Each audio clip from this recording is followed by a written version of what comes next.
আমাদের ওই রকম ইসে নাই। বিশেষ করে আমি আর্থিক যে বিরাট গ্র্যান্ডিওজ একটা বিরাট কিছু সংস্কার করে ফেলবো, সেটা সম্ভব একটা সময় লাগবে। এইগুলো তারা যারা যারা আছে ডোনার বা যারা লেন্ডার আছে তারাও বুঝতে পারে, এবং প্রাইভেট সেক্টর যারা এফডিআই যারা আনতে যায় তারাও বুঝতে পারে। তবে ফাইন্যান্সিয়াল স্ট্যাবিলিটিটা দরকার, না হলে বাইরের থেকে টাকা পয়সা আসবে না।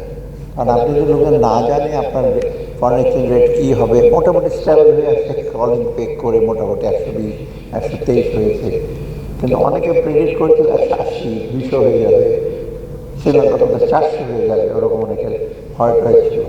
আশা করি সেই এটা আমাদের মধ্যে নেই। অতএব স্ট্যাবিলাইজেশনটা কিছুটা আসছে, আর বাকিটুকু আসছে। যদি আমরা এটা মেনটেন করতে পারি তখন হয়তো আমরা হয়তো সার্বিকভাবে ফাইন্যান্সিয়াল সেক্টরে এসে করতে। আরেকটা সবচেয়ে বড় দুটো টাকা পয়সা চলে গেছে।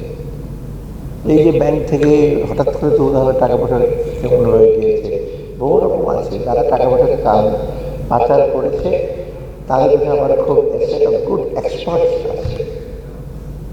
সে বুঝতে পারে যারা টাকা পয়সা বুদ্ধি টুদ্ধি দেয় তারাও কিন্তু ফাইন্যান্সিয়াল উইজার। এখন ওদেরকে কাউন্টার করতে হলে আমাদের দরকার, আমাদেরও ফাইন্যান্সিয়াল উইজার দরকার, কেউ আদায় করে।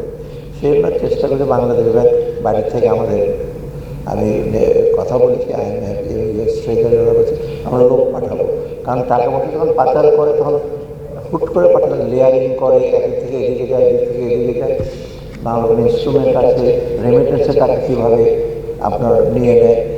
অতএব এগুলো খুব কমপ্লিটলি সময় লেগেছে আমাদের, যদি সময় লাগবে তাও আমাদের একটা হলো পাচার করার টাকাটা হয়তো আনতে সময় লাগবে। মার্কোসের টাকা আনতে লাগবে 18 বছর, এখন 18 বছর লাগার কথা না, কারণ আন্তর্জাতিক অনেক সে চুক্তি আছে এবং সহযোগিতা আছে। আমরা একটা মেসেজ দিয়েছি ভবিষ্যতে যদি টাকা পয়সার টাকা পাচার করা যাবে না, ধরা পড়বে। তখন ধরা পড়ে নাই, তাদের বিচারের আগে আনা হবে। এবং একটা মেসেজে ভবিষ্যতে যেন যে কোনো সরকারি, প্রাইভেট সেক্টর হোক, পাবলিক সেক্টর হোক, টাকা পয়সা পাচার করতে পারবে না। এখন তো মহানন্দে করে